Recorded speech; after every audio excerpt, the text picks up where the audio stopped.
you are supporting Cyril? Yes po. Tsaka si Chan po. So, kamusta? How excited you are for their movie? Ako sobrang excited ko po talaga kasi actually parang wala pa po ako napapanood na pelikula na magkasama yung dalawang yun. So I'm so excited. Alam ko po napakagaling po na artista ng dalawa. Parang child actor, no? Opo. Halos veterano na din po sila. So I know they're gonna bring so much to the table and I'm so happy na sobrang dami din po sumusuporta sa kanila dito. Anong masasabi mo? Parang nakapareha mo rin si Cyril before, di ba? Opo. Dun sa senior high. High Street po, sa High Street. Ah, sa High Street na pala yan. Opo. Ever since naman po talaga napaka-close na po namin ni Cyril. Ever since nag-work po kami sa High Street. So syempre ngayon na nakikita ko pa siya nag-grow dito sa industriya bilang artista. It's grabe, nakaka-proud. Nakaka-proud po. Proud din siya sa iyo daw, sa mga nagiging ka-love team mo ngayon. Ay, opo. Si Casey, di ba? Yes, po, The Shubi, di ba? So, kamusta yung yung mga PBB ninyo, kasama mo? May mga communication pa ba kayo? Opo, syempre po, very close pa rin po kami. And yun nga, na-bless po kami lahat na may project po kami upcoming. So we have The Secrets of Hotel 88 na lalabas po next year. So excited na po kami, magsa-start na po kami ng taping soon. So yun po. Sino yung kasama mo tayo? Madami po kami. If I remember correctly, mag-guest, ang regulars po namin for sure. Dami po eh. Mga 13 for sure. Hindi, kasama sa PBB, sino? Puro PBB housemates po yun. Ah, lahat kayo? Opo, halos lahat po. So, you are close with Shubi, di ba? Medyo ka rin ba? Parang nalungkot ka rin na parang si Shubi na ngayon na parang nababash because of what happened sa mga past videos. Ano lang comment mo about that? Siguro, all I want is the best for her talaga. All I really want is the best for Shubi. And kung ano man yun, kung ano man tingin sa kanya ng tao ngayon, syempre, all I want is for her situation to improve. Kasi I really care deeply for all of the housemates. How hard is it also sa inyong mga artists, celebrities na sometimes it's unfair na yung perspective ng tao, it doesn't really match what's happening. Ano yung parang may mga nababash na sila lang opinion na yung what's happening. How hard is it na in that position na maliit na bagay lang magagawa na ng pwesto? For us, syempre napakahirap po talaga. But at the same time, you also have to think na kami as artists, pinagdasal po namin to be in the spotlight. Pinaghirapan po namin to be in this light sa posisyon namin ngayon. And it's something that really comes with it. So for everyone po na nambabash sa amin or may nasasabi po masama, sana po talaga maisip nyo din na sana facts yung sinasabi nyo.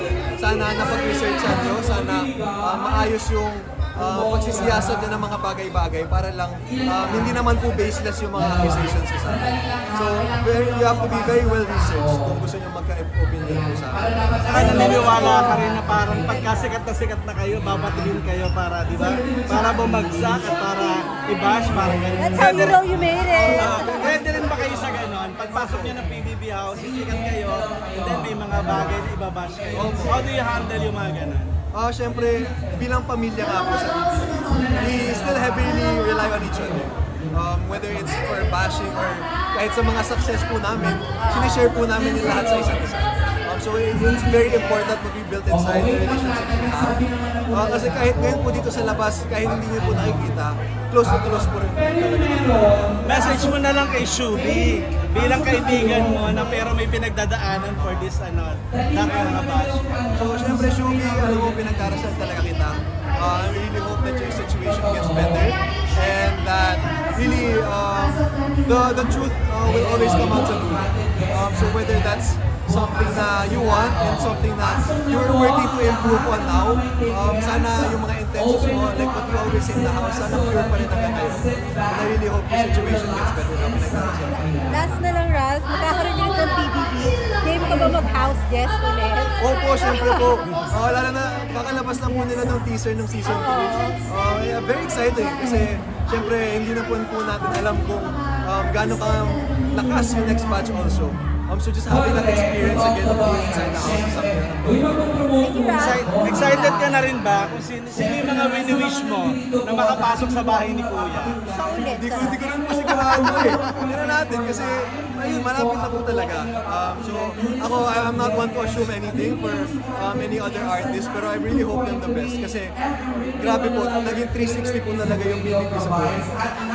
Halimbawa, mapapasukin ka ulit sa bahay.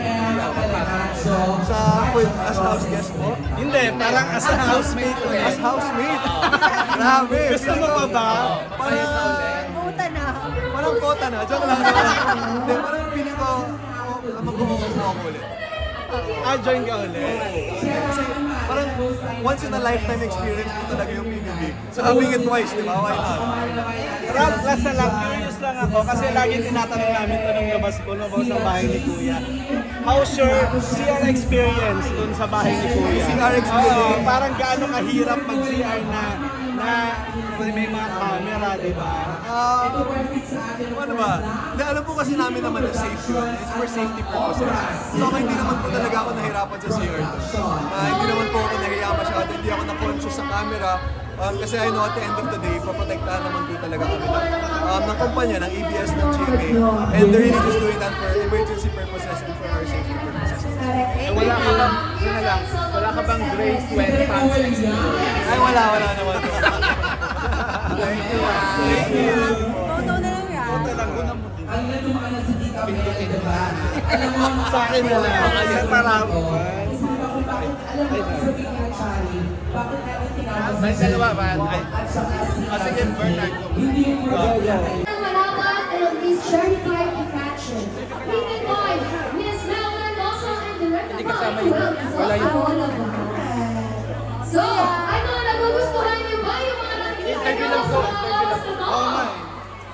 Mga nagbibigay ng tickets niyan. Isa pa, gusto niyo ba ang nakikita sa mga oras na to? Okay na po.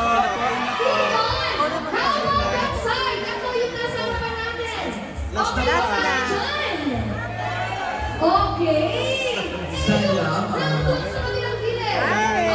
I believe that you're part of ABS-CBN's upcoming series. Pwede mo naman silang i-invite.